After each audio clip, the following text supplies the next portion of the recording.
que es la Gardnerella.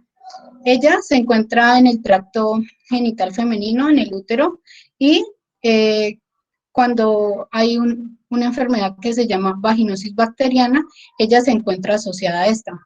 También la clasifican como bacilo gram negativo, aunque se encuentre susceptible a vancomicina. Y cuando lo tienen con tinción gram, en el microscopio electrónico se puede ver gram negativo o gram positivo. También, como ya había mencionado, es un bacilo y es inmóvil, no está encapsulado y puede tener fimbrias. También mide entre 0,5 a 1,5 micrómetros y en nacar sangre tiene un hemólisis tipo beta, entonces lo vamos a ver totalmente limpio. También es catalasa y oxidasa negativo. Entonces, como podemos ver en esta imagen, vemos las células del tracto genital femenino del útero que están totalmente desalojadas, pero acá empiezan a juntarse, a hacer comunidades la Gardnerella y se encuentra alrededor de la pared celular de las células del tracto genital. En la transmisión, yo busqué varias fuentes y en todas me decían que lo más probable es que sea porque no se protegen durante la actividad sexual. Ya que han encontrado que en las mujeres que no han tenido contacto sexual anteriormente, no han presentado vaginosis bacteriana, que es la enfermedad que se encuentra relacionada. Pese a todo esto, entonces, también no pueden decir que todo sea debido a las relaciones sexuales, porque no se ha identificado todavía un agente único causal. O tampoco en las parejas masculinas de las mujeres, tampoco le han visto una clara enfermedad al hombre. Y también en los años 80 y 90 realizaron un estudio en donde tanto al hombre como a la mujer, a la pareja, les hicieron un tratamiento y no vieron ningún beneficio. El ciclo de vida de Gardnerella también se ve por una fisión binaria, una reproducción asexual. Cuando uno hace un cultivo en 24 de Gardnerella, se ven que forman colonias durante este tiempo, rápidamente. En el libro aparecía que los biotipos de Gardnerella se han visto en discusión. Entonces lo que yo hice fue buscar información y me apareció que en la revista Cielo desarrollaban que habían 8 biotipos y dentro de esos biotipos cada biotipo tenía una cepa, entonces el biotipo 1 tiene 13 cepas y esto que viene entre paréntesis, entonces sería el porcentaje al que está asociado este número de cepas.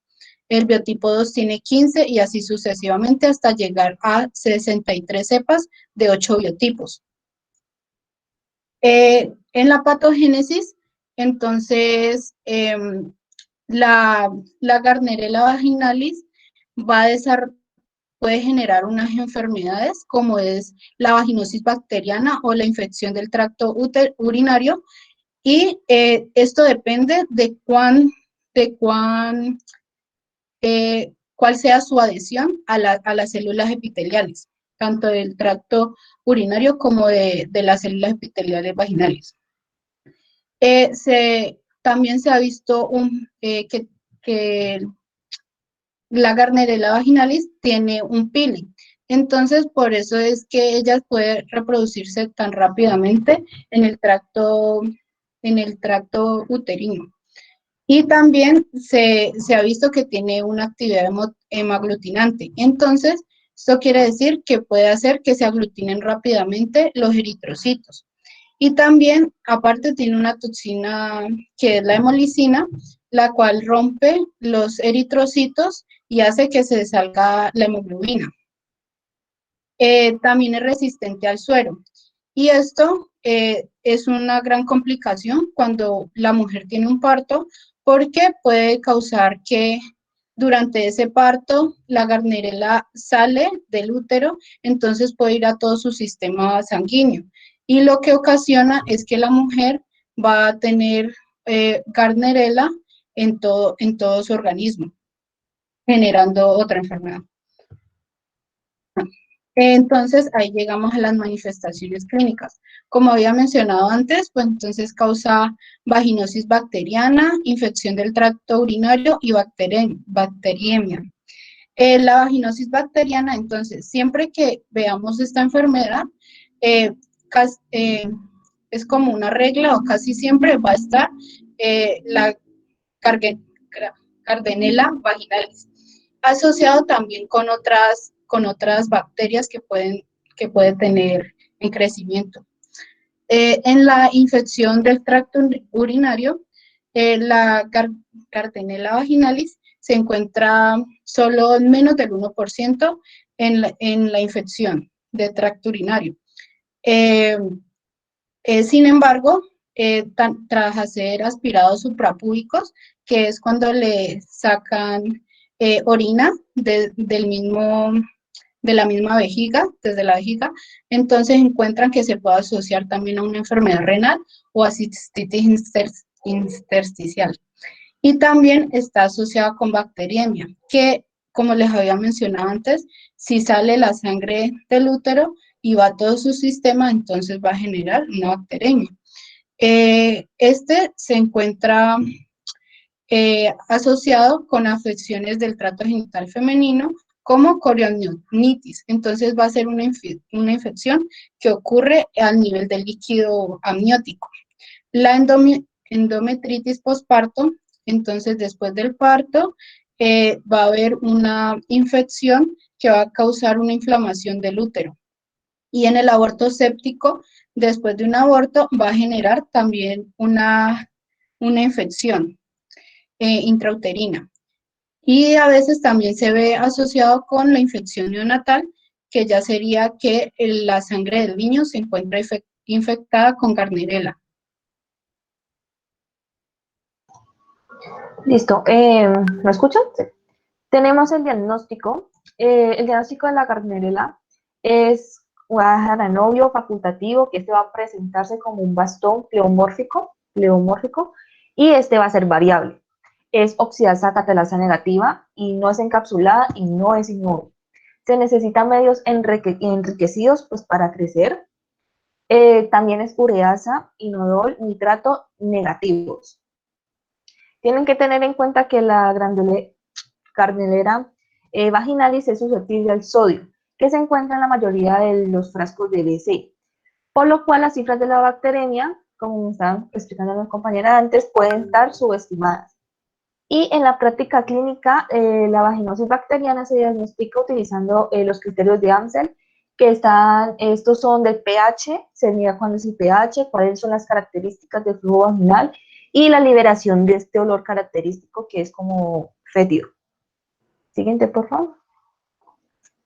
Tenemos el tratamiento de la Gardnerella vaginalis, que este va a ser el tratamiento preferido para la vaginosis bacteriana, va a ser el metronidazol. Pero también tenemos otros de sensibilidad, como son la penicilina, tenemos la clindamicina y la vancomicina.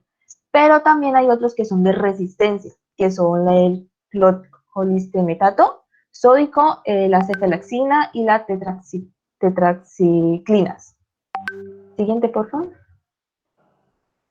Bueno, entonces nosotros encontramos un artículo de las investigaciones de Andina en el que nos hacen notar nos hacen enfatizar que la Gardnerella no es un evento de notificaciones obligatorios en la mayoría de países, o sea que van a existir pocos datos con entes oficiales derivados a esta vigilancia epidemiológica de la misma. Entonces, por lo tanto, pues en el ámbito mundial como la nacional, no se encuentran estos datos pues en Colombia, en el comportamiento epidemiológico, en la prevalencia de esta enfermedad. Así que sumado a esto, la mayoría de estudios enfocados en este grupo de mujeres, en este estudio que vamos a mostrar ahorita, es en mujeres embarazadas de alto riesgo, ya que estas pueden presentar pues para la salud, pueden presentar un riesgo para la salud y el producto de la gestación. Entonces, esta investigación En Colombia, los departamentos como en Antioquia, Cundinamarca y Valle del Cauca no realizan reportes de Gardnerella. En situaciones contrarias del departamento de Santander, que es uno de los pocos que hace vigilancia, epidemiológicos en esta entidad. Estos reportes de informes epidemiológicos con las infecciones de transmisión sexual en el año 2005 en una prevalencia del 26,4% en mujeres entre los años 15 y 45 años. Además, evidenciaron una prevalencia anual del 30,4% durante 8 años seguidos, ¿sí? Entonces podemos ver aquí que en esta tablita tenemos características demográficas, ¿sí? Del año 2015, si no me equivoco, sí señor. Tenemos un grupo etario. Entonces tenemos los adolescentes de 10 a 19 años que tienen una frecuencia pues, de 11%. La más prevalencia que tenemos es la de 57%, donde están en la edad reproductiva. Y la menopausia. Tenemos la distribución geográfica, que son como sectores, sectores, que son los Buenos Aires, tienen 13%, el 13,6%, y el que más también tiene es Manrique, que esos son los sectores donde más se han hecho las pruebas. Tenemos síntomas, los síntomas que más se ven son el flujo, que son de 26,1, que es un flujo abundante, como nos decían mi compañera anteriormente, y ardor, purito y control, o sea, control prenatal. Cuando las mujeres embarazadas van al control prenatal, se encuentran un olor característico, flujo, entonces estos se encuentran más en los síntomas característicos. Tenemos aspectos del cuello, este va a estar totalmente sano en el momento que va a estar pues la vaginosis bacteriana, entonces pues no tiene que ver atrofias, a veces está erosionado, mira aquí podemos ver las cifras. Y tenemos métodos de planificación, pueden ser hormonales o también tenemos tubectomía, que también es la alta, que es la ligadura de trompas, o ninguno. Esto mi compañera lo dijo que todavía no habían dicho bien cuál es ¿cómo se llama? La, la transferencia de esta bacteria, ya que pueden ser personas que han tenido relaciones sexuales o no. Entonces aún no se sabe con exactitud por cuál método se puede transmitir. Y por último tenemos la prevalencia, que la prevalencia global de la vaginosis bacteriana fue de un 18,1%. Como lo reporta Salas et, la prevalencia varía de un lugar a otro, pues su estudio no tuvo prevalencia del 39%. Y otros autores van a revelar una prevalencia del 22,6% en México, 60% en Haití, 50% en Perú y 28,2% en Bucaramanga, Colombia.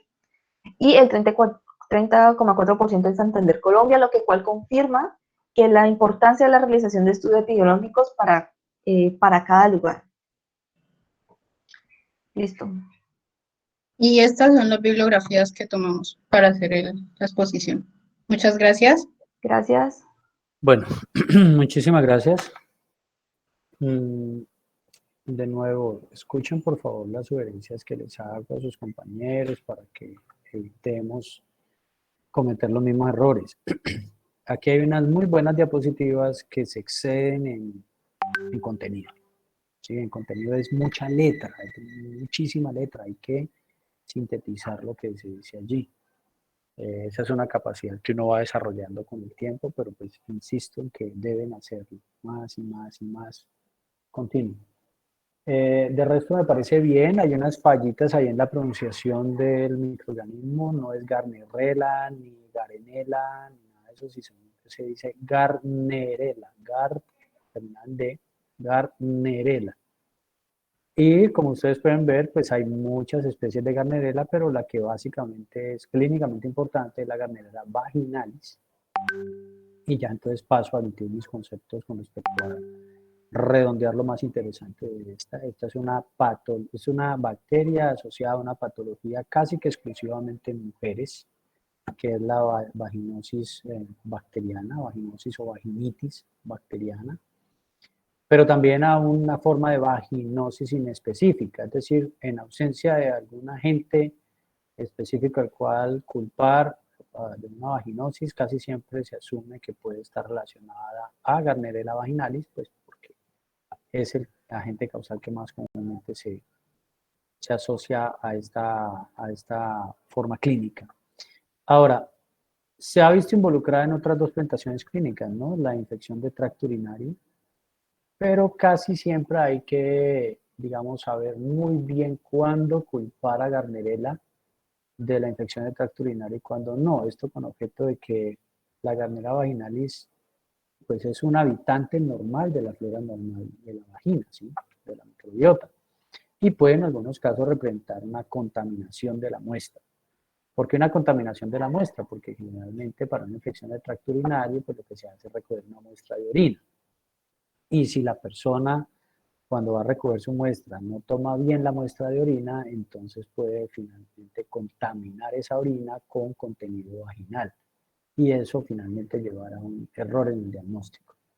Entonces, ¿qué es lo que se recomienda generalmente? Obviamente, al momento de tomar la muestra, pues hay una serie de técnicas específicas resumidas en dos conceptos. El primero, separar bien los labios mayores, obviamente para que no haya pues una contaminación. Y segundo, dejar que la primera parte de la micción salga. La primera parte, una primera micción inicial para que barra el contenido, ¿cierto? Que pueda estar contaminando desde el punto de vista del contenido vaginal hacia la uretra. Y ahora sí, recoger la muestra. Y tercero, pues adicional, pero esto ya sí es de conocimiento amplio por todo el mundo, es que debe ser la primera micción de la mañana. Entonces, digamos que con esas tres precauciones, pues se puede finalmente llegar a un diagnóstico muy certero cuando Gardnerella vaginalis está involucrada realmente en una infección de tracto urinario. Esos son los aspectos científicamente, médicamente más importantes de Gardnerella vaginalis. Entonces, después de haber dicho eso, no sé si hay alguna pregunta a este respecto. Queda por ahí en el ambiente como que no se sabe si es una infección de transmisión sexual o no. Entonces, pues digamos que en ese orden de ideas, lo mejor es considerarla por ahora como que no es una infección de transmisión sexual, pero sí se asocia a la vida sexual activa, como sus compañeras lo dijeron. Gardnerella no está presente en mujeres que no han iniciado su vida sexual, entonces pues es un marcador de vida sexual activa. Y finalmente quiero decirles que uno de los aspectos más importantes, y no recuerdo si lo mencionaron sus compañeras, tiene que ver con que hay muchos biotipos. En este momento la investigación está más hacia ese lado y el descubrimiento de algunos biotipos, es decir, que es posible que en el futuro tengamos que diferenciar los biotipos de Gardnerella vaginalis. ¿Y por qué razón los biotipos son importantes? Porque parece ser que los biotipos que previamente están habitando y son parte de la microbiota vaginal, pues no son los asociados a las formas de vaginosis. Generalmente es un nuevo biotipo que llega a ser parte de esa microbiota. Entonces, por eso se asocia a la actividad sexual y por eso todavía está en la penumbra de si se trata o no de una infección de transmisión sexual. Por ahora la vamos a considerar como que no es una infección de transmisión sexual. ¿Preguntas, dudas al respecto? Si no hay preguntas, vamos a darle paso a Isabela y a Cristian Camilo Fuentes para que nos hablen de Bordetella. Vale, profe. Adelante, por favor.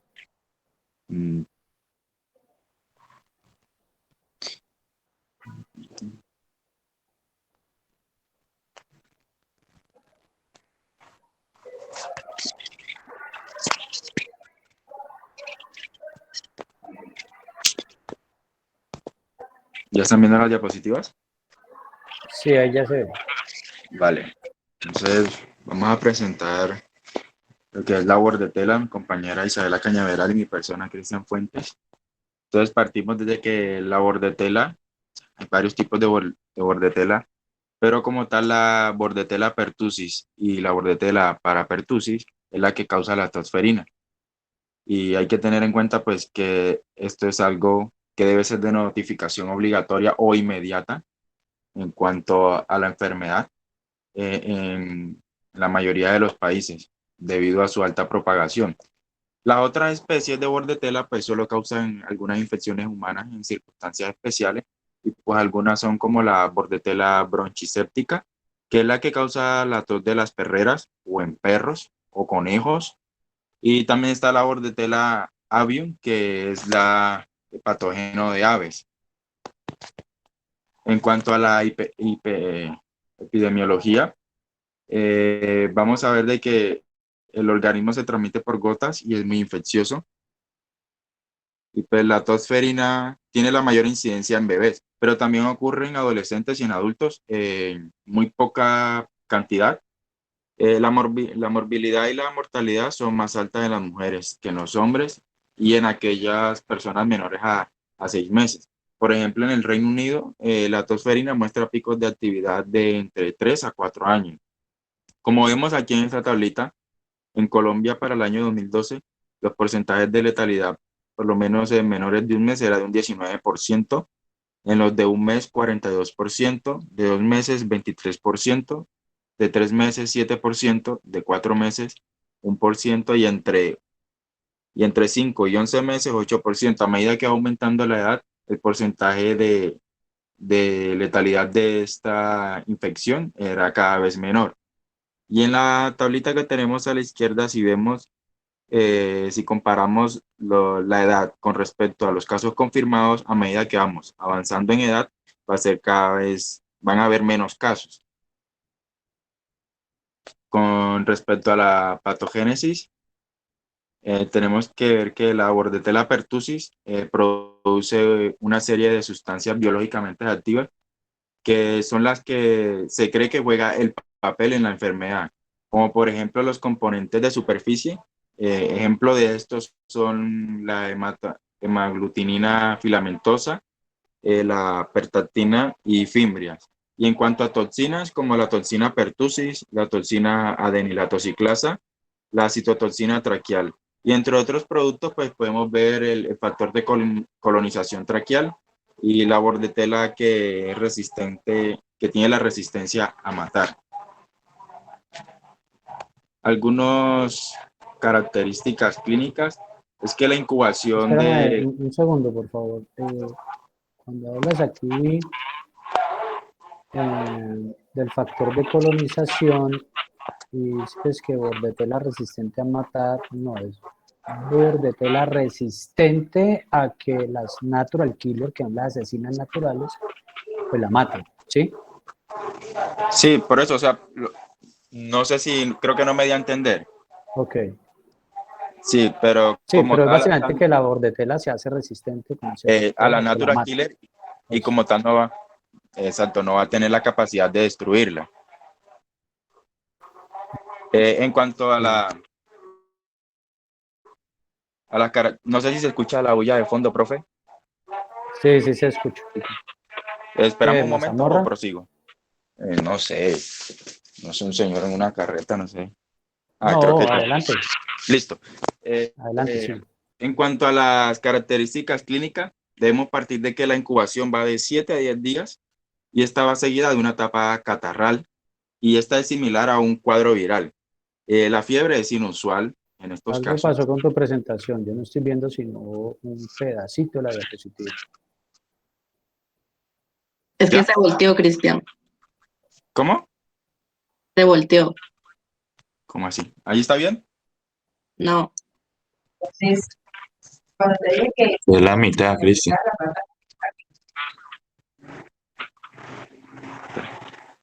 ¿Ya? Ahorita sí. Ahí. Perdón. Iba en que, por ejemplo, la fiebre es inusual y la tos va a empeorar gradualmente durante 1 a 2 semanas posterior a los días de incubación. Y esta sigue una etapa paroxística y en los niños puede haber una característica distintiva que son, por ejemplo, los gritos, las arcadas, la cianosis, una hemorragia conjuntival y vómitos. Estos son los más frecuentes que se dan por la noche, son las molestias más que todo nocturnas. Y durante de 2 a 8 semanas, los síntomas son menos graves en niños y en adultos vacunados, en los que la tos puede ser el único síntoma. Dale, Isa. Bueno, ahora vamos a hablar del diagnóstico de la bordetela. Esta puede tener pues varias pruebas específicas, por ejemplo, para ayudar a su diagnóstico. Entre estas están el cultivo. La cultura se dice que es la prueba de 100% específica, esta es un poco sensible, mientras que la inmunofluorescencia directa casi siempre carece mucho de sensibilidad como de especificidad. Siguiente. Para el tratamiento pues este va con antibióticos y pues el elegido, o bueno, el preferido para este tratamiento es la eritromicina y la razón por la que se escoge en ciertos casos es porque esta ayuda a eliminar la bacteria del sistema respiratorio y aunque pues el tratamiento este puede variar pues dependiendo de la situación del paciente, muchas veces se escoge la profilaxis antibiótica o varios tipos de antibióticos, no siempre es la eritromicina. Puede ser la tetraciclina, la claritromicina o la acitromicina. Siguiente. Y pues para la vacuna, pues esta se tiene que aplicar en personas de todas las edades, aunque pues se debe priorizar a las personas de menor edad. Por ejemplo, en los niños pequeños de 2 a 4 y a 6 meses, en los preadolescentes entre los 11 y 12 años, las mujeres embarazadas, que pueden ser de entre las 27 a las 36 semanas del embarazo, y en los adultos puede ser en cualquier momento. Listo, profe. Listo, profe. Bueno, chicos, muy bien. Salvo algunos errores ahí en la pronunciación y algunas cositas, una muy buena presentación. Muchas gracias. Entonces, estamos Vale, profe, ante gracias. la bacteria que causa la tosferina. No hace falta decir que esta es eh, eh, una enfermedad que ha sido terrible para la humanidad. La tosferina ha provocado estallidos epidémicos en muchas partes del mundo. Cristian, ¿pudieras, por favor, ver tu micrófono? Ya. Entonces, les decía, es una bacteria que ha causado muchos brotes epidémicos que han matado muchísima gente. Sí, en el pasado, hoy en día, pues ya tenemos una vacuna y eso, digamos que es parte de la historia de la humanidad, pero hay que conocerla. Además, es de notificación obligatoria en todo el mundo, lo cual deja por decirles que mi única crítica de su presentación fue encontrar algunos valores epidemiológicos en Colombia al respecto de la tosferina. Es lo único que me hizo falta en la presentación, del resto es un muy buen documento. Preguntas del público. Entonces, si no hay preguntas, vamos a seguir con Bruselas por Luis Carlos Moreno y Juan Sebastián Medina. Profe, qué pena, antes de que empiecen los compañeros, hay una situación con el compañero Gary, pues si quiere yo se la comento por interno o si quiere se la digo de una vez. Pues a menos que sea algo pues grave, pero si es algo que podemos saber todo y debemos saber todo, pues dilo. Este compañero Gary tiene una reunión del trabajo y pues él y su compañero Juan Manuel Cles no van a poder exponer pues ahora. Caramba, muy mal eso me parece. Muy mal. ¿Y por qué el compañero no puede exponer? Pues el compañero Gary porque tiene una reunión de trabajo, eso es lo que él me dijo. Y pues el compañero Juan Manuel Cleves, pues no sé, supongo que pues si él sabe, pues podría exponer. Sí, yo creo. Yo creo que le va a tocar. Y a Gary, por favor, que me envíe un soporte de su reunión. Vale, profe. Miren que nos faltan 1, 2, 3, 4, 5, 6 temas para llegar al de ellos. Espero que de aquí a allá logren solucionar ambos el inconveniente que tienen. El resto, la nota será 0. ¿Listo? Iba diciendo que al ser una enfermedad, estoy hablando de bordetela, al ser una enfermedad de notificación obligatoria, entonces deberían tener datos epidemiológicos en el país y que era la única queja que tenía de la ponencia inmediatamente anterior. Habíamos dado un espacio a preguntas, pero me imagino que no hay preguntas, entonces Vamos a permitirle a Luis Carlos y a Juan Sebastián que nos hablen de Brucela, que es un microorganismo de bioseguridad nivel 3 también.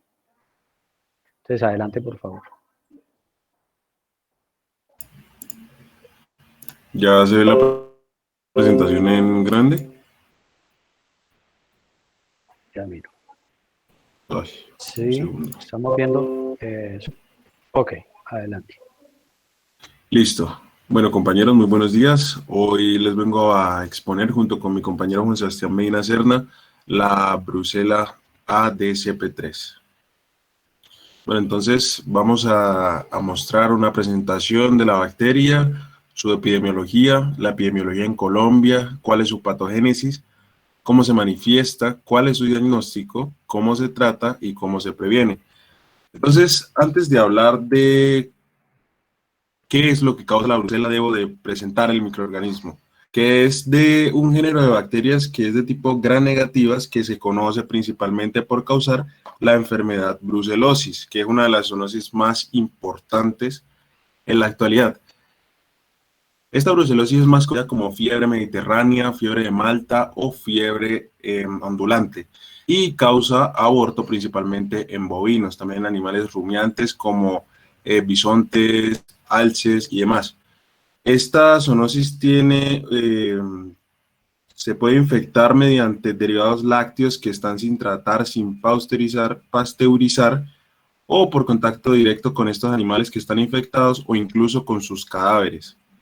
Entonces, la Brucela SPP sobrevive en aerosoles y resisten al secado. Por ende, se puede utilizar muy comúnmente o se utilizaba en el bioterrorismo. Un ejemplo de estos es de este microorganismo y llegaba a causar a altos mandos en donde se buscaba causar la enfermedad, pues enviar este microorganismo de esta forma. Aquí en esta tablita tenemos las principales especies de la brucela. Vemos que la relación con el hospedador no es absoluta y diversos animales domésticos y el hombre pueden llegar a ser susceptibles a la infección por diferentes especies. Entonces aquí vemos todas las especies de brucela, iniciando con la abortus, que causa infección en ganado, en bisontes y en alces en Norteamérica, y la manifestación en humanos es la brucelosis.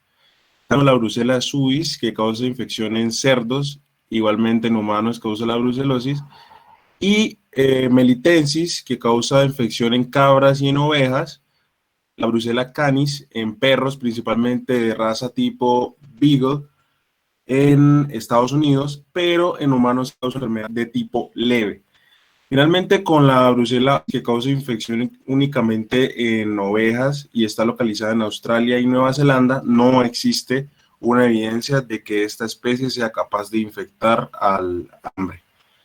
Bueno, epidemiológicamente vemos que en la mayoría de países desarrollados, por la prevención que hay, por la vacunación de los animales, por la pasteurización y por el sacrificio de rebaños infectados, no existe, o la presencia de enfermedad de la brucelosis es muy diminuta. Por lo menos en el Reino Unido, por todos los sistemas de prevención, son pocos los casos que hay anualmente.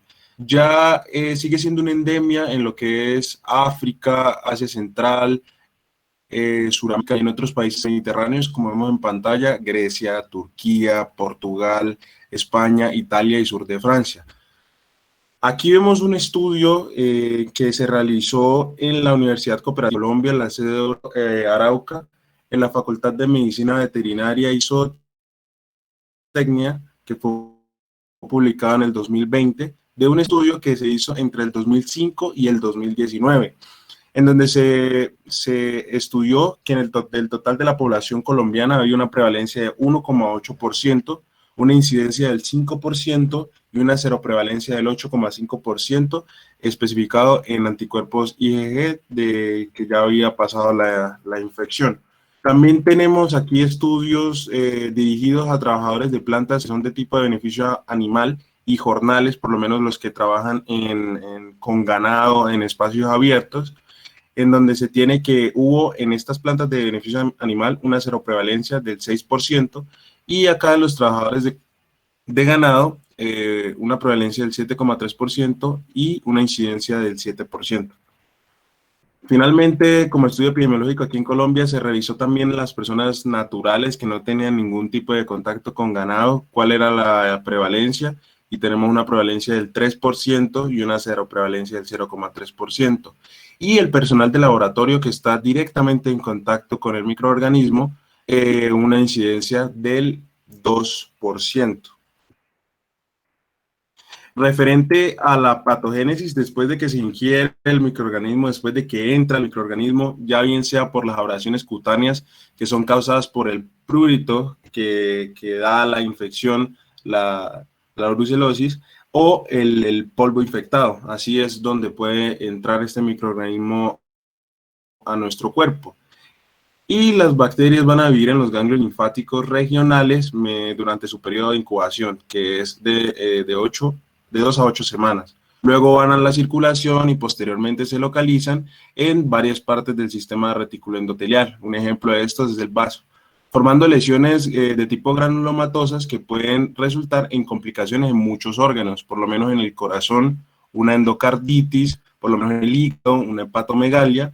Estos organismos de Brucela pueden sobrevivir, los que sobreviven dentro de estos granulomas pueden causar recaídas de las enfermedades agudas o dar lugar a una brucelosis crónica.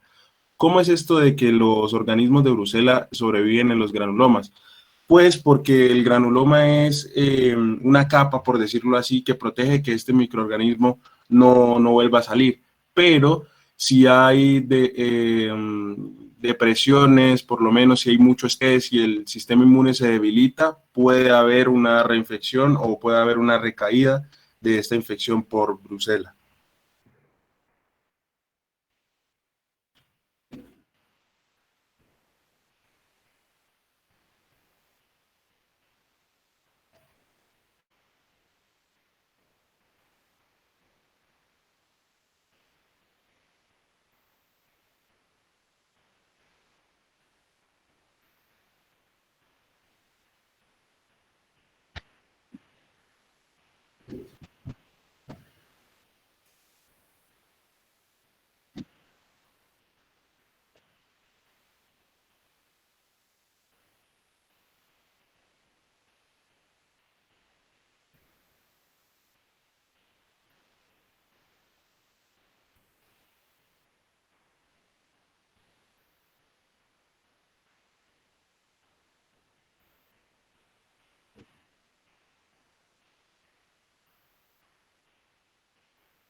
Bueno, muchas gracias.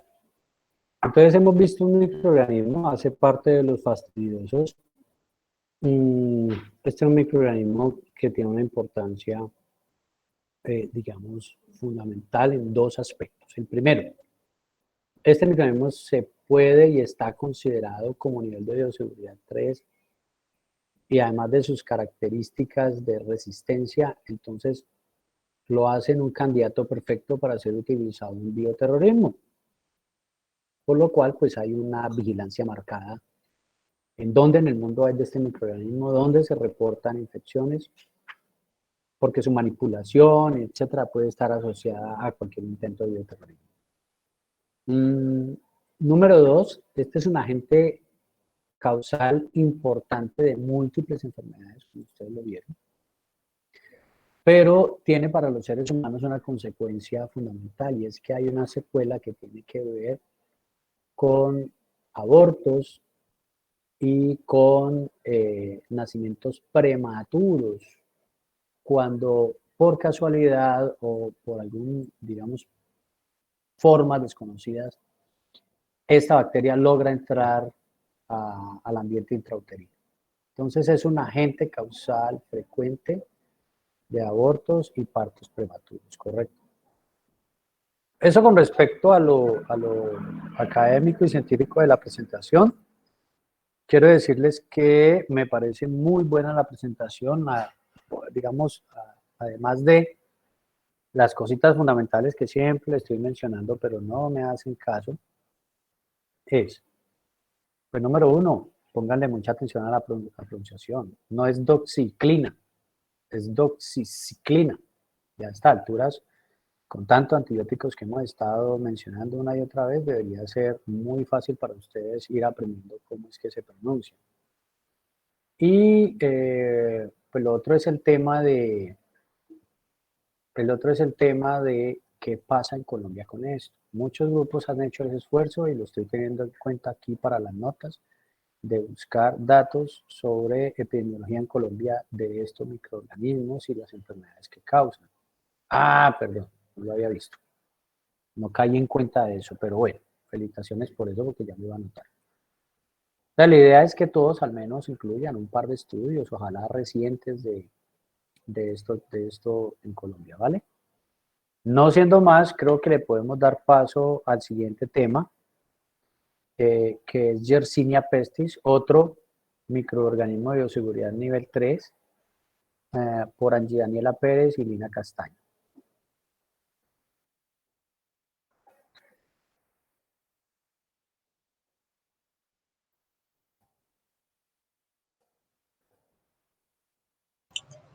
Buenos días, profe. Buenos días. ¿Ahí se ve completo ya? Pues yo miro, estoy tomando una nota. Sí, ya. Listo. Si ves que ahí donde está esa barra dice dejar de compartir, pero al lado dice ocultar. Ya. Eso. Bueno, entonces, Adelante. buenos días. Mi grupo está conformado por Lina Marcela Castaño y quien les habla, Angie Daniela Pérez. Entonces, les vamos a exponer hoy sobre Yersinia pestis. Hay que tener en cuenta que tiene un nivel de bioseguridad tipo 3.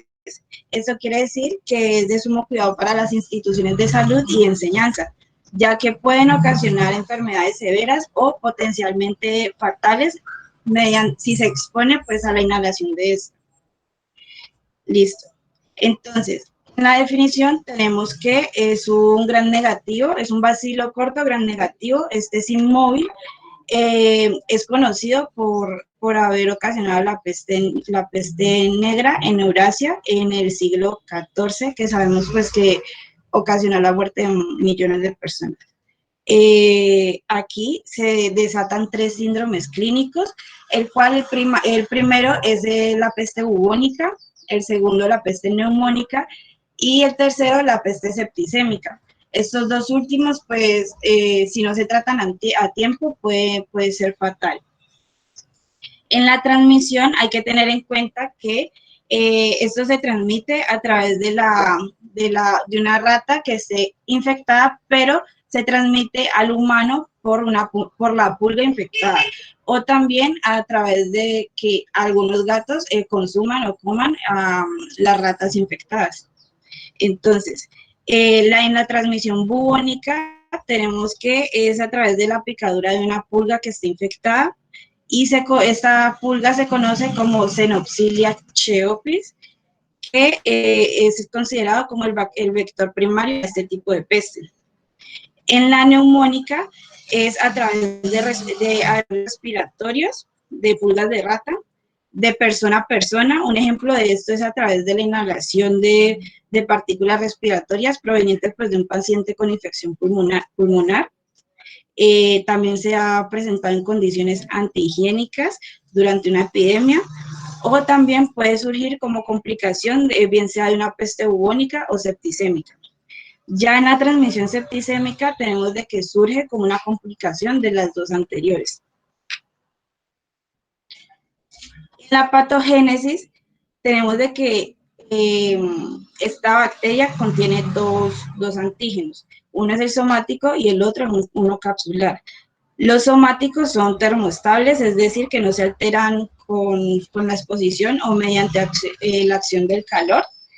Y estos son dos antígenos, el antígeno V y el W, y ellos ayudan a resistir contra la fagocitosis. Y los capsulares, que son termolábiles, es decir, que se inactivan o se modifican mediante la exposición a temperaturas altas. Esto lo que hacen también es evitar la fagocitosis a través de la fracción inmunogénica. Entonces, estos dos son importantes para la virulencia y la inmunogenicidad de dicha bacteria.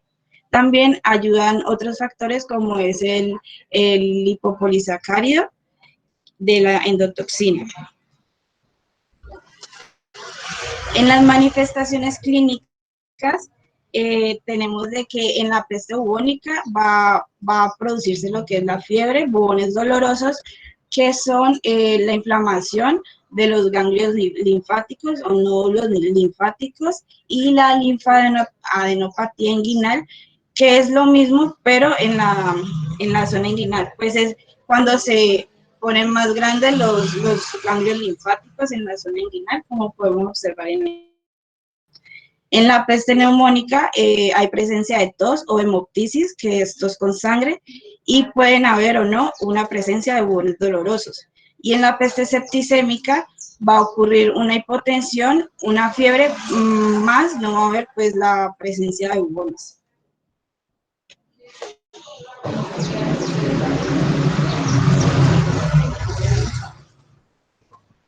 Bueno, ahora les voy a hablar. Angie, ¿podrías apagar el micrófono, por favor? Ya voy.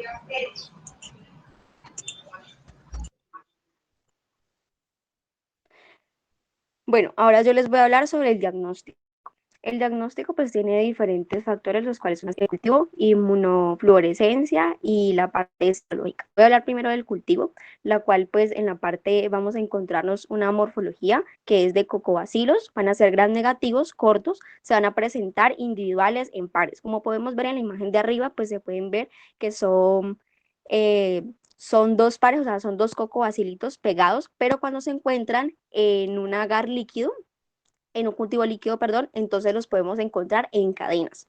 Estos también son, perdón, en el cultivo antiguo se van a presentar como pleomórficos, o sea, no se va a hallar como tal la forma que tienen, no son móviles, no producen esporas y a menudo se pueden encapsular aproximadamente a los 35 grados centígrados. Además de eso, son anaerobios facultativos. Quiere decir que son aerobios, pero tienen la capacidad de crecer en ausencia de oxígeno. Son el azul de metileno en la muestra puede tener una tinción bipolar. Cuando se habla de tinción bipolar, quiere decir que en la parte del cocobacilo, en los extremos, o sea, en la parte en los dos politos, se va a poder teñir del color azul. Esta Yersinia pestis crece en un agar de McConkey. Este agar como tal se le realiza, o este tipo de cultivo se hace para las bacterias gram negativas para poder mirar si fermentan, lactosa o no. Este no fermenta lactosa, por lo tanto, pues no daría lo que va a realizar es una autólisis, por lo que él lo que hace es degradar es glucosa. Entonces la autólisis en este agar se va a ver después de los 2 o 3 días. Estos microorganismos son citrato, diol y ureasa negativos, son catalasa positivos y oxidasa negativos. Tenemos que en el agar, tenemos que se cultiva según el material sospechoso, quiere decir que cuando se va a realizar el cultivo, si es lo que se está sospechando es que es de una peste bubónica, entonces se va a realizar con el aspirado del bubón. Si es de neumónica, se va a realizar con el esputo, y si es sistémica, se va a realizar con la sangre. Ahí tiene unos agares específicos, los cuales son el cepsoludina, el irgazán, la novobiosina, que son pues arganes selectivos para todas las clases de Yersinia. Y van a presentar en ese cultivo al final, más o menos a los 96 horas de que se esté realizando el cultivo, una forma de un ojo de buey. Resulta que esto pasa porque la Yersinia va a fermentar el manitol que va a estar en el agar, y esto va a ocasionar que la colonia se vuelva incolora y en el centro pues tenga como una parte rojita o mucho más blanca. ¿La puedes cambiar, por favor? Bueno, ahora tenemos la que es la inmunofluorescencia directa, que es un método de diagnóstico más rápido. Esta inmunofluorescencia se va a utilizar lo que son sustancias fluorescentes marcadas con unos anticuerpos para ellos poder reaccionar con antígenos que se van a encontrar en la muestra. En esto específicamente van a ser antígenos de antígeno F1, que es un antígeno capsular de la Yersinia. Como podemos ver en el primer cuadrito, entonces ese tipo de sustancia fluorescente, cuando se encuentre con el agente F1 capsular, entonces va a dar este color. Tenemos ahora lo que es las pruebas serológicas, las cuales incluyen la prueba de fijación del complemento. En la prueba del complemento pues va a tener 2 pasos. La primera va a ser la reacción del antígeno y el anticuerpo, y el antígeno y el anticuerpo en un medio líquido. Y en la segunda lo que va a hacer es que se le va a agregar el complemento más una hemucilina y los eritrocitos, y si el complemento está fijo, si está fijo para que dé positiva, quiere decir que no debe dar la hemólisis como tal del glóbulo rojo, que es lo que vemos en la segunda imagen, donde tenemos el anticuerpo, donde tenemos arriba el anticuerpo en el suero, lo que vemos en la parte negrita, el rombito negrito, y él enseguida sería el complemento y el antígeno como tal. Entonces él agrega lo que es los eritrocitos, los glóbulos rojos, entonces deben quedar fijos y no realizar la hemólisis. Y entonces para eso dar la prueba de fijación de complemento positiva. Y tenemos lo que es la hemoglutinación de los glóbulos rojos. Estos se realizan, son glóbulos de animales por lo regular, en los cuales van marcados. Ellos van marcados ¿con qué? Con los antígenos. En este caso no se va a utilizar el antígeno capsular F1. Estos glóbulos deben de reaccionar con los anticuerpos contra la Yersinia, y de esa manera van a hacer una aglutinación, o sea, como una acumulación de los glóbulos rojos. ¿La cambias, por favor? Bueno, en el tratamiento, entonces tenemos que la terapia temprana con los antibióticos para los casos sospechosos. Quiere decir que sin importar que yo todavía no tenga las muestras de laboratorio que me confirmen que se está presentando la peste, tengo que darle todos los antibióticos, los cuales están la streptomicina, la gentamicina y la doxiciclina. La streptomicina como tal se va a utilizar más que todo para la peste neumónica, y las otras 2, que es la gentamicina y la doxiciclina, se van a utilizar más las personas embarazadas y para los niños. Esto ha reducido la mortalidad alrededor del 10%. Para las personas que han estado en contacto cercano con los pacientes que presentan más que todo la peste neumónica, o que se estén en un ámbito en donde haya pulgas infectadas con esta peste, entonces se va a realizar una profilaxis. Este tratamiento se debe realizar antes de los 6 días de la exposición a esta enfermedad. o al contacto de los pacientes. Entonces se va a utilizar lo que es las tetraciclinas, más que todo para la profilaxis y unas vacunas, pero pues la vacuna se realiza, como les digo, es profiláctica, no realmente que la prevenga.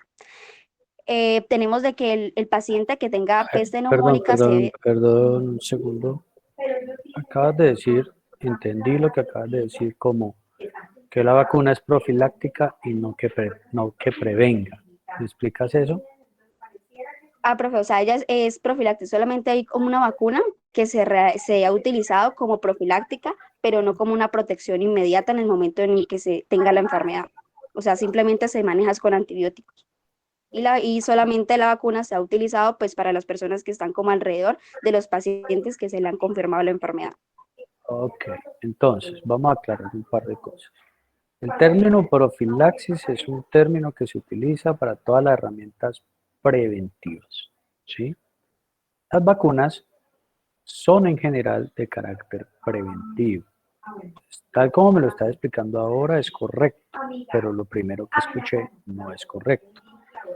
Me explico, lo que escuché fue eh, que es profiláctica pero no preventiva. No, tal vez lo que quisiste decir es que es profiláctica pero no sirve como tratamiento, ¿sí? Sí, profe, de Entonces, pronto allí los nervios me confundió, pero pues sí, esa es pero profiláctica, pero pues ese es el momento, este es el momento de aclararlo. Toda profilaxis es de carácter preventivo. Las vacunas son herramientas profilácticas. Hay contadas vacunas que se aceptan también como método de tratamiento. Una de ellas, de forma muy llamativa, es la vacuna contra el papiloma virus humano, ¿sí? El HPV. La vacuna contra papiloma puede ser también una herramienta de tratamiento, no solamente una herramienta terapéutica, perdón, profiláctica, sino que también es una herramienta terapéutica. ¿Está claro? Entonces hay dos momentos. Una cosa es la prevención antes de que le dé la infección a la persona. Y la segunda es que pues es el tratamiento, ya después de que le dé la infección a la persona. Entonces todo lo que hagamos antes de para evitar es una profilaxis. Todo lo que hagamos después de la infección ya no es profilaxis, sino que es tratamiento, ¿vale? bueno, profe, disculpe, Adelante, allí me he tranquila, confundido. tranquila, no te preocupes, adelante. Bueno, tenemos que para los pacientes con peste neumónica se deben de aislar hasta que el frotis del esputo salga negativo. Por lo general, esto deben de ser 72 días después del inicio del tratamiento, desde el inicio del tratamiento. Pues como ya lo había dicho, pues actualmente no hay una vacuna disponible, simplemente se utiliza pues para la profilaxis. Y esa vacuna, pues hasta el momento es la vacuna de Hafkin, pues que ha tenido diferentes modificaciones, pero inclusive pues todavía no sigue siendo vacuna, ayudar para la protección inmediata como tal. Es una enfermedad de declaración obligatoria, por lo que está en el nivel 3 de bioseguridad. ¿La puedes pasar, por favor, Angie? Bueno, ahora tenemos lo que es la epidemiología. Esta epidemiología está a nivel mundial. Resulta que esta peste se ha considerado que ha sido pandemia 3 veces. La primera, como tal, en lo largo de la historia, se ha registrado episodios de pandemia en el año, sí, en el año 540 después de Cristo, la cual fue nombrada como plaga de Justiniano, que se nombra así porque ese fue el periodo en el cual estaba gobernando el emperador bizantino. Estos brotes fueron consecuentes 200 años, pero pues no se sabe registros como tales de cuántas personas murieron o cosas así, pues hasta el estudio en el que nos basamos.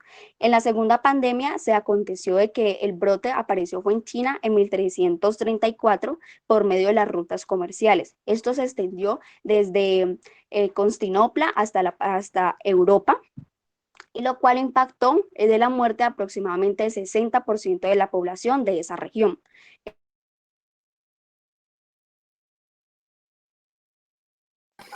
Dejé de escucharte.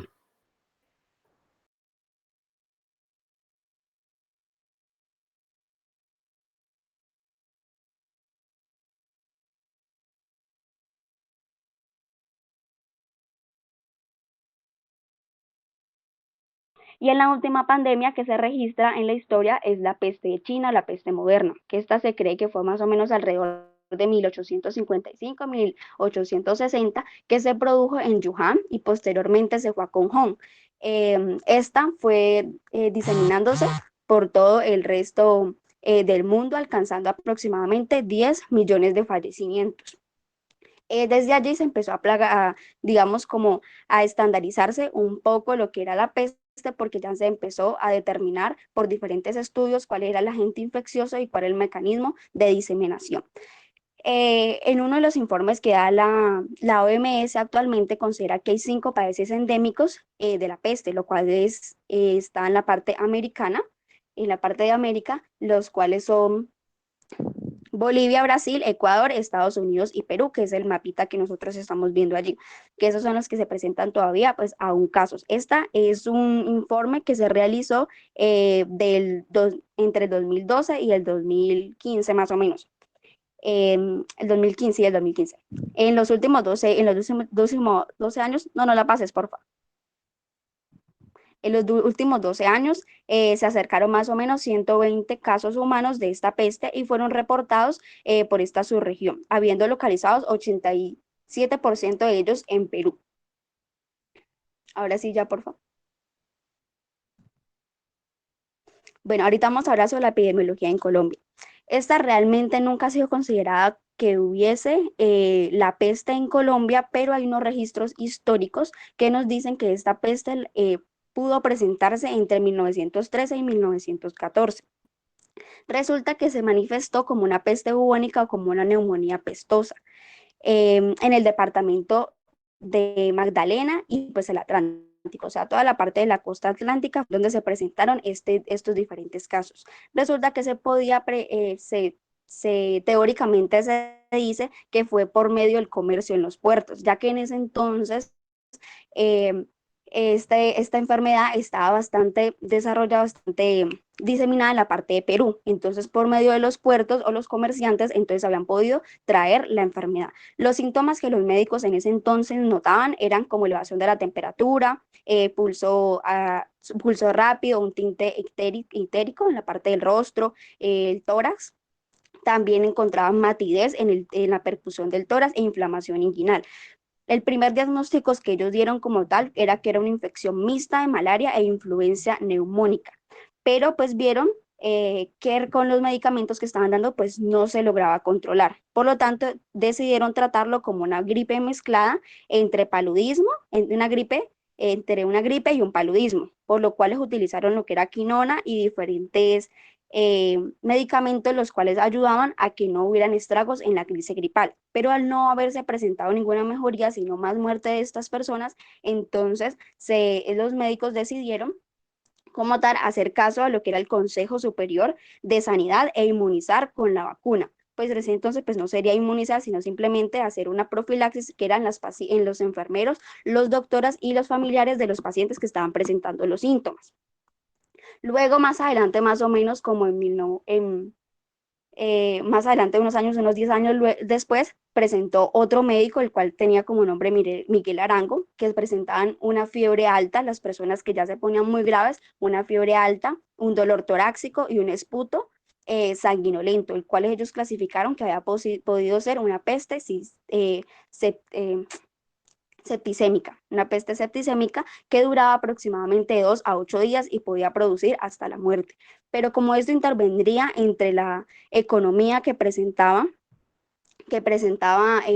la parte de la costa pacífica con los demás, perdón, atlántica con los demás países, entonces decidieron realmente que no era la peste, la Yersinia pestis, la que estaba ocasionando ese tipo de sintomatología.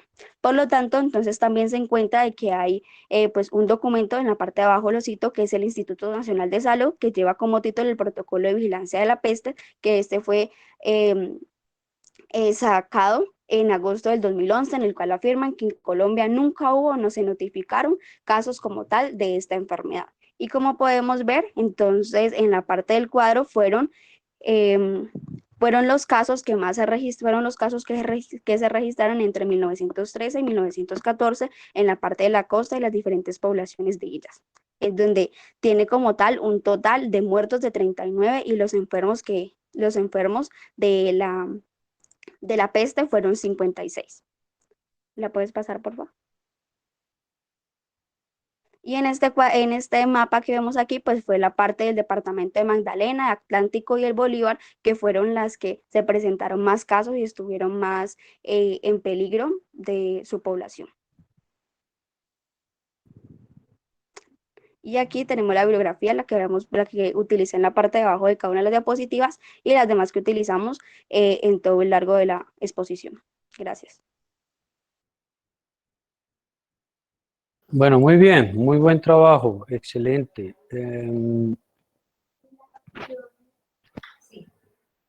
Solamente tengo por sugerir pues unas diapositivas un poquito mejor elaboradas, ¿sí? Pero creo que ha sido un documento muy bien logrado, es decir, una presentación muy bien lograda, pocas cosas que aclarar. Estamos ante otro de esos microorganismos que han sido históricamente importantes.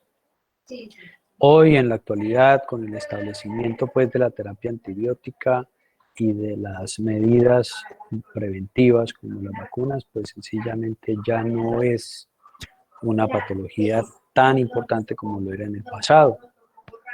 Sin embargo, pues sigue siendo una enfermedad de notificación obligatoria y es responsable de unas formas clínicas bastante severas, que son en total 3: la peste bubónica, la peste neumónica y la peste septicémica. Eso para que lo tengan en cuenta ahora para el quiz. Vamos a darle paso entonces al grupo de Camilo Ágredo y Diana Marcela Balanta con Yersinia enterocolítica.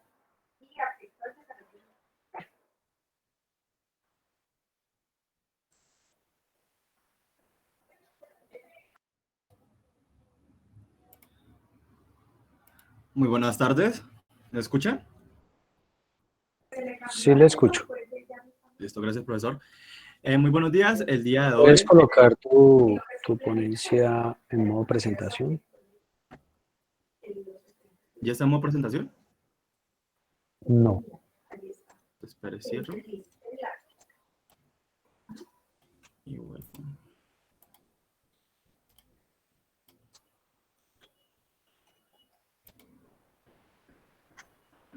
¿Ya, profe? Yo todavía no la veo en modo presentación. ¿Pero por qué?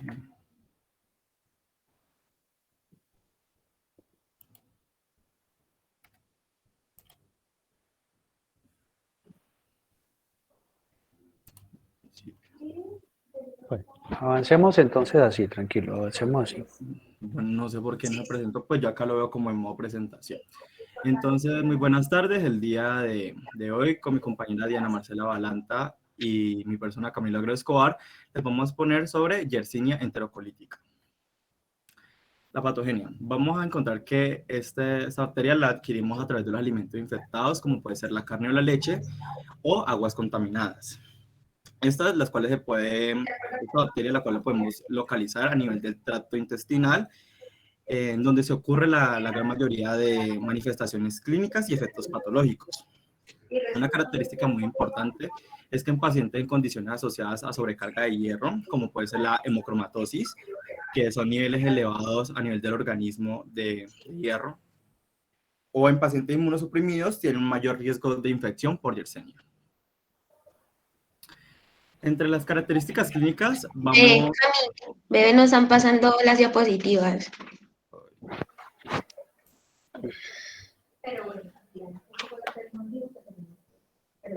Toda tu pantalla.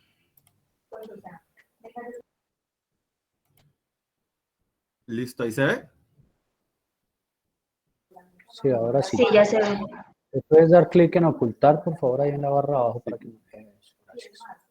Listo. Entonces, entre las características clínicas vamos a encontrar que usualmente se presentan estados de fiebre asociados a diarrea con sangre y puede parecerse o imitar enfermedades tales como la salmonelosis, shigellosis o apendicitis. Otras enfermedades incluye linfadenitis mesentérica, que es inflamación de los ganglios linfáticos a nivel del mesenterio, y septicemia, la cual puede ser muy fatal en adultos mayores. Entre otras características, podemos encontrar eritema nodoso, como podemos observar en la imagen, que es un factor muy importante a nivel de las extremidades inferiores. En esta zona la podemos encontrar en la zona casi del muslo, pero es muy común en la zona anterior de la tibia. También encontramos lo que es la poliartritis, que también es denominada la artritis reumatoide, peritonitis, el síndrome de Reiter, que es una manifestación de varias enfermedades en las cuales interactúa la artritis reactiva, manifestaciones oculares como la conjuntivitis y la uretritis. También encontramos complicaciones como la meningitis, osteomielitis y excesos de tipo hepático, renal y esplénico. Entre el tratamiento encontramos que las manifestaciones como puede ser la gastroenteritis se cura sin antibióticos. En infecciones severas es recomendado el uso de doxiciclina más un aminoglucósido como puede ser la gentamicina. Otras alternativas farmacológicas puede ser la ceftriaxona, el cotrimoxazol o fluoroquinolonas. Una nota que aparecía en el libro era que esta bacteria es resistente a penicilinas y, como había dicho al principio, si el paciente está tomando deferoxamina, que es un medicamento por la sobrecarga de hierro, se debe de interrumpir, ya que puede aumentar la gravedad de la infección, debido a que este medicamento aumenta la susceptibilidad de contraer una infección por Yersinia. El primer factor de la epidemiología que denomina el libro es que la Yersinia enterocolítica se parece a la Yersinia pestis y a la Yersinia pseudotuberculosis, a lo que corresponde en cultivo y morfología, pero difiere a nivel de antígenos y a su nivel bioquímico. Los serotipos más comunes que causan infección en humanos en Europa son el serogrupo O3 y O9. Pero cuando estaba leyendo un artículo también aparecía el serogrupo O8. Bueno, en cuanto a la epidemiología en Colombia, en un estudio realizado en la ciudad de Bogotá, se determinó la prevalencia y la susceptibilidad antimicrobiana de bacterias y hongos potencialmente patógenos. Estos fueron aislados de los parques públicos de esta ciudad, de los cuales los parques escogidos fueron el Parque de Virrey, el Parque de Timiza, el Parque Nacional y el Parque de Simón Bolívar. En cada uno de estos se muestraron 4 ítems, los cuales fueron muestras fecales, pelaje canino, muestras ambientales que se encontraban cerca de zonas pobladas y elementos en áreas recreativas. Se tomaron un total de 50 muestras, distribuidas en 10 muestras por cada parque, excepto en el Parque de Simón Bolívar, donde se recolectaron 20, pues debido a que era más grande. Ahora bien, de las 50 muestras tomadas de los artículos recreativos, se realizaron 76 aislamientos bacterianos, de los cuales se identificaron 11 géneros y 9 especies. Se reportaron aislamientos de bacilos gram positivos con una prevalencia de 17%, donde para la Yersinia enterocolítica la prevalencia corresponde a un 1.3%. Además de las mismas 50 muestras tomadas de material ambiental, se realizaron 71 aislamientos bacterianos, de los cuales se identificaron 14 géneros y 11 especies. Se reportaron aislamientos de bacilos gram positivos con una prevalencia del 28%, de los cuales para la Yersinia enterocolítica corresponde a un 4.2%. Puedes pasar la diapositiva, por favor. Otro importante que se pudo tener dentro de este estudio realizado en la ciudad de Bogotá fue que la prevalencia de la Yersinia enterocolítica es de 2%. ¿Puedes pasar la otra diapositiva? En otros estudios realizados aquí en Colombia, específicamente en la ciudad de Barranquilla, En este se realizó un estudio en una población pediátrica menor de 5 años, donde se identificó a la Yersinia enterocolítica como el agente etiológico en el 23% de los pacientes que presentaban enfermedad diarreica aguda. Se determinó que la patología prevaleció en niños, varones de 8 meses de edad, con características de pobreza, que presentaron diarrea fétida con moco, sin sangre, de color amarillenta verdosa, y también presentaron vómito y fiebre.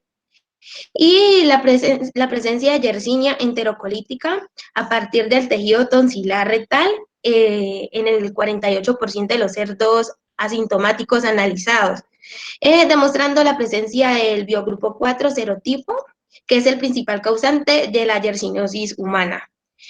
Puedes pasar la diapositiva. Y pues aquí está la biografía donde sacamos toda la información. Muchas gracias.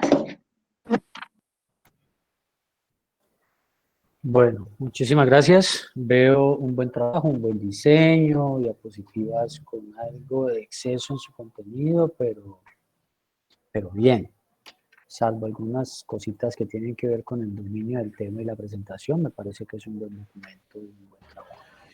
Estamos entonces ante una bacteria que primero que todo se parece mucho en algunas de sus presentaciones clínicas a las bacterias que nos deben prender las alarmas con respecto a las gastroenteritis, esas diarreas sanguinolentas. Yersinia debe ser considerada dentro de esta, sobre todo Yersinia enterocolítica, ¿correcto? Porque presenta pues una forma clínica parecida a estas diarreas, entonces hay que hacer el diagnóstico diferencial. De resto, pues realmente la asociación específica que tiene con la hemocromatosis y otras sobrecargas de hierro, pues también es muy llamativa, ¿cierto? Y pues obviamente, pues al ser un patógeno tan potente, pues obviamente los inmunosuprimidos están en un riesgo alto de tener infecciones con Yersinia. Muchísimas gracias, chicos. Vamos a darle paso al grupo que va a exponer Yersinia pseudotuberculosis.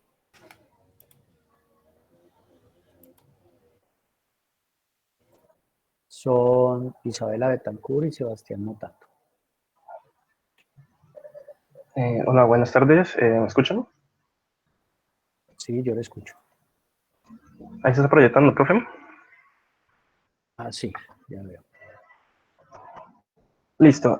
Buenos días, compañeros. A continuación vamos a explicarles un poco acerca de la Yersinia pseudotuberculosis, a cargo de mi compañera Isabela Betancourt y mi persona, Juan Sebastián Motato.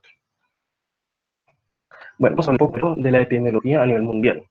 Vamos a decir que la Yersinia pseudotuberculosis tiene una distribución mundial infecciosa, ¿cierto? Vamos a decir que esta es un tipo de bacteria que constantemente se encuentra o que aumenta su crecimiento en temperaturas frías o climas, más que todo, que se sometan a bajas temperaturas.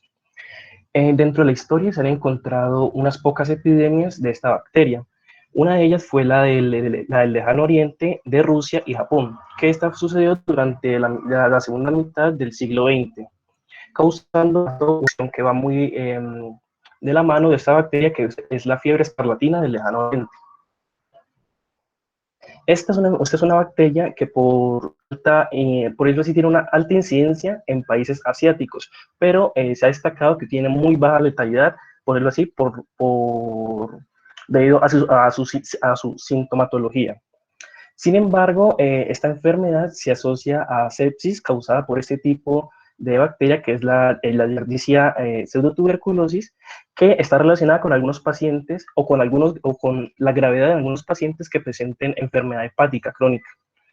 Y debido a esto, se aumenta su letalidad o su mortalidad.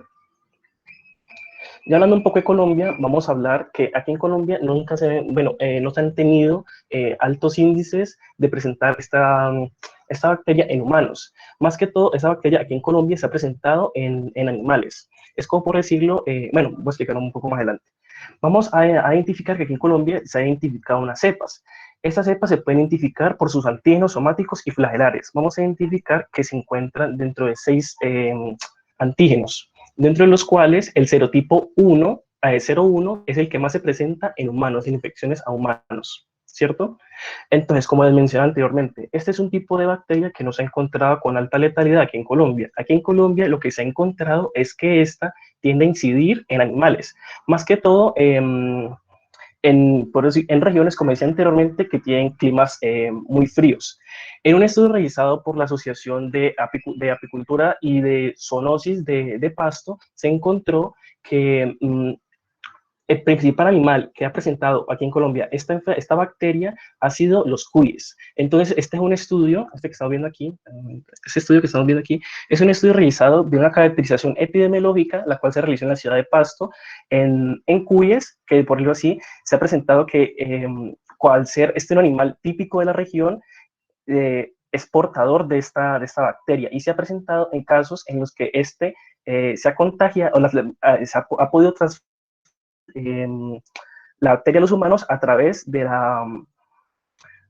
ingerir agua o alimentos contaminados con orina y heces de estos roedores, más que todo de los cuyes. Este es otro estudio que lo he traído a colación porque, digamos, quiero demostrar que realmente no se ha tenido una alta incidencia de esta bacteria aquí en Colombia. Entonces, esto fue un estudio con pocas realmente relatividad o significancia para la Yersinia pseudotuberculosis. Ese fue un estudio realizado en la Universidad Francisco José de Caldas, en la cual su objetivo fue identificar bacterias en el aire de un laboratorio de microbiología. Así que se realizaron por sedimentación del aire, encontrando por decir, un número mayor de bacterias gram positivas en contraste con bacterias gram positivas, teniendo que la Yersinia pseudotuberculosis se encontró en por decir, fue una alta variable, una alta variable de confianza, encontrándose nada más un tipo de colonias identificadas por Yersinia pseudotuberculosis. Es por eso que aquí en Colombia esta bacteria no se, por decirlo así, no se centraliza o se objetiviza de incidencia o de alta presencia en humanos. Ya hablando un poco, vamos a hablar sobre un aspecto clave. Vamos a tener que la Yersinia pseudotuberculosis habita y crece en el tracto gastrointestinal. Esta inicialmente en las placas de Peyer y luego se disemina al hígado y al vaso a través de ganglios linfáticos mesentéricos o directamente hacia este destino. Ya hablando un poco más de identificación, vamos a encontrar que en estas placas, esta es una imagen histológica de una placa de Peyer. Entonces vamos a encontrar que se van a encontrar lesiones granulomatosas epiteloides y una serie de necrosis coagulativas e hiperplasias linfoides, las cuales pueden acercarse al diagnóstico de tuberculosis. Aquí quiero hacer una acotación muy importante.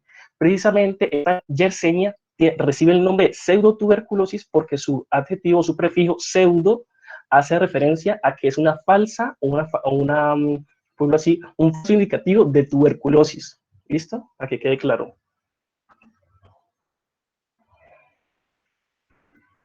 Bueno, buenas tardes, ¿me escuchan bien? Bueno, hablando de las características clínicas, podemos ver que esta bacteria causa lo que es una septicemia fatal en animales y pájaros. Como dijo mi compañero anteriormente, en Colombia pasa más que todo en la región de Pasto Nariño por la crianza y su alimentación a base de cuis. En humanos vemos que usualmente se refiere por una infección por contacto de aguas contaminadas que fueron previamente infectadas por estos animales o por vegetales que están contaminados. La infección que se dan por contacto directo con animales es muy poco común y en humanos podemos encontrar con pacientes que están en estado asintomático y otros que poseen una enfermedad fatal, parecida que es la fiebre tifoidea, a la púrpura y la hepatosplenomegalia. Hay que tener en mente que la adenitis mesentérica y el eritema nodoso nos pueden imitar lo que son los síntomas de la apendicitis y nos tienden a infectar a los hombres que están en una edad rango entre los 5 y 15 años. Si vamos a hablar de la sintomatología que padecen los niños, podemos ver que tienen fiebre, un sarpullido que es el que podemos ver en la imagen, dolor abdominal y pues el anteriormente mencionado que es el síndrome del falso apéndice. Nos pueden presentar además diarrea, el sarpullido, exceso de líquidos en zona torácica o como podemos ver en la imagen, en los espacios intraarticulares. Diagnóstico, profe, acá tenemos una pequeña discrepancia y es que en el libro Nos dice que el crecimiento es pobremente en agar McConney. Sin embargo, buscamos en otros artículos y en otros libros y nos dice que es el crecimiento óptimo en este agar, que en el agar que es pobre el crecimiento es en el agar sangre y en el agar chocolate.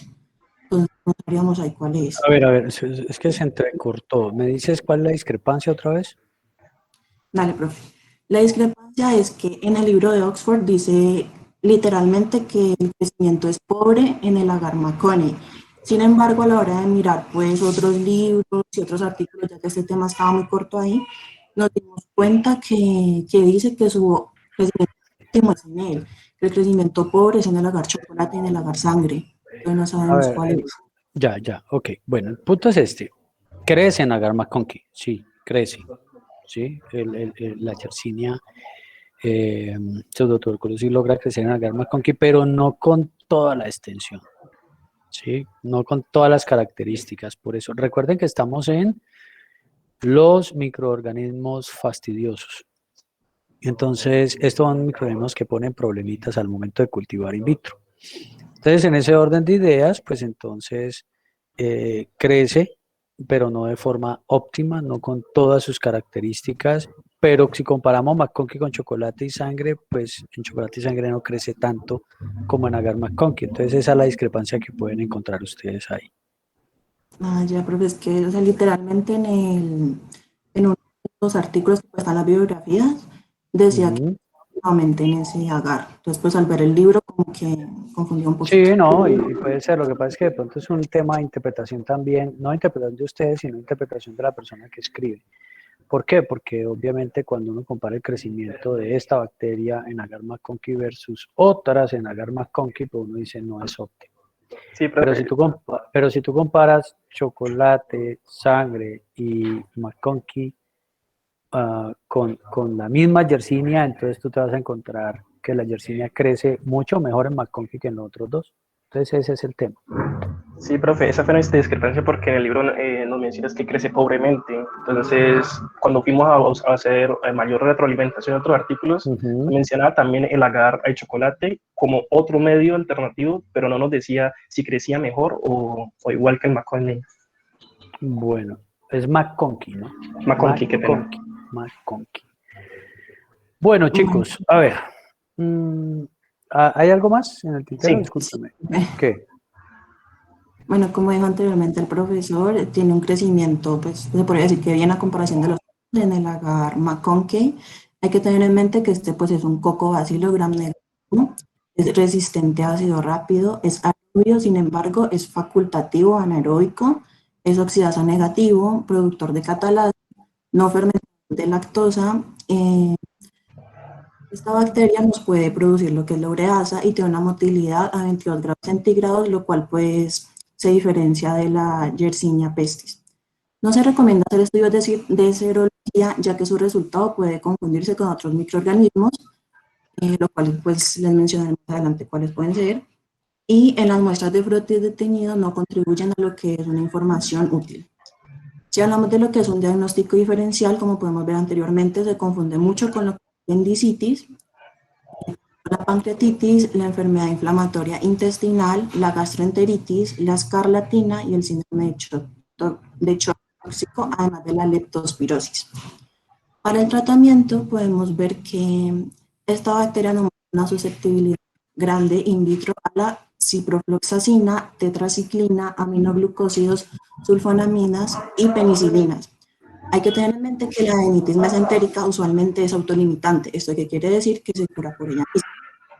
Y si hablamos de prevención, vemos que está como más enfocada a la higiene tanto personal como con los alimentos. Esto quiere decir lavarse las manos bien a la hora, pues después de tocar un animal, ya que pues vemos que ellos pueden por esta bacteria, lavarnos bien las manos, lavar bien los alimentos que vamos a cocinar o que vamos a ingerir. Ya todo. Esas serían pues las bibliografías de donde sacamos la exposición. Muchas gracias.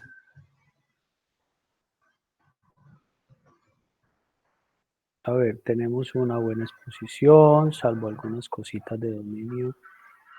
Y me muestran, por favor, el tema de la prevalencia de esta enfermedad en Colombia, el estudio que mostraron?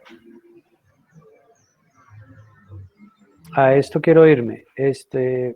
Parece ser que en Colombia esta infección se ha reportado con preferencia ¿dónde es, chicos? En Pasto, en climas fríos. En climas fríos y se asocia con la crianza y consumo específicamente de una especie que se llama El cuy. cuy. ¿Cómo escriben cuy? Yo escuché que mencionan cuyes, cuis, cues, No, es en plural. cuyes, Ujú, el plural, ¿cierto? Es el plural formal, ¿sí? ujú, sí. Que nos corrijan, ¿tú eres de esa zona del país? No, no, señor. Pero alguien que sea de esa zona y nos diga cuyes es el plural correcto. Sí, profe. Bueno, perfecto. Sí, profe. Ok. Muy bien, muchas gracias. Muy buena presentación, espero que todos estén de acuerdo conmigo. Las diapositivas pues no están tan elaboradas, pero tienen los elementos necesarios, son una muy buena herramienta de consulta para ustedes. Entonces, son las 12:35, chicos, y los voy a dejar con el quiz. ¿Sí? Vamos a parar aquí. Yo aspiraba a que termináramos hoy, pero no logramos. Sin embargo, creo que logramos evacuar una buena parte. Con una segunda jornada de estas, logramos evacuar toda la bacteriología. Entonces, para la próxima semana empezamos desde Pasterela con Mateo Gómez y Jenny Fernanda Campo, ¿ok? Los chicos que tenían problemas, Gary, por ejemplo, que no podía estar, pues no hay problema, la próxima semana. Otras personas que me dijeron, profe, que si podemos no sé qué, que si nos puede adelantar, que no sé qué, no alcanzamos a llegar allí, creo. Entonces, no hay inconveniente. Nos quedan para la próxima semana, de los fastidiosos nos quedan Pasterela, Francisella, Legionella y Capnocitofaga. Y luego empezamos con los vibrios. Los vibrios son un grupo grande, ¿sí? Esperaría yo que lográramos en la clase del próximo martes en la mañana evacuar este grupo. Ah, no. Próximo martes en la mañana toca examen. Próximo martes en la mañana es examen. Si nos queda tiempo de micología, entonces aprovechamos y evacuamos parte de este contenido. ¿Está claro? Bueno, profe. Bueno, entonces lo voy a dejar, chicos, como les decía, con el quiz. El quiz lo he ido desarrollando a medida que ustedes han ido haciendo las exposiciones. Les voy a proyectar un momento cómo está construido porque hay algo de lo que deben ustedes estar prevenidos. Entonces, tiene que ver con esto. Entonces, miren ustedes, al momento de que van a responder, ustedes se van a encontrar que hay muchas opciones, por ejemplo, en esta pregunta, sobre todo en la segunda, hay muchas opciones que tienen que ir asociando. Entonces se van a encontrar con una barra aquí abajo que deben ser capaces de mover. Ojo con lo siguiente, espérenme, yo termino aquí, voy a dejar de compartir y les digo con qué tienen que tener cuidado.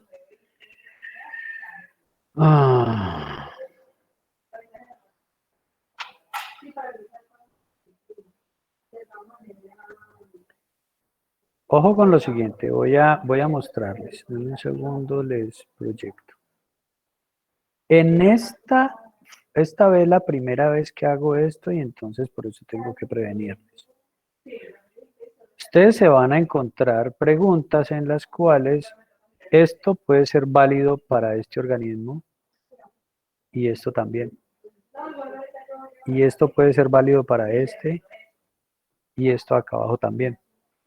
O puede ser que esto sea simplemente válido para este y para este abajo ya no. ¿Me hago entender? Ustedes van a ver que hay muchas más opciones de frases que tienen que ir asociando que organismos. Eso quiere decir que dos o tres, este principio lo pueden cumplir dos o tres, perdón, este mismo organismo puede cumplir dos o tres de estas aseveraciones que hay acá. ¿Me hago entender? ¿Hay alguien que no lo comprenda?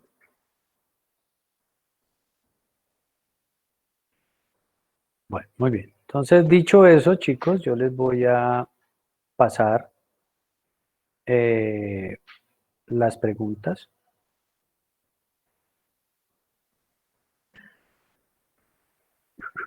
Un segundo, por favor.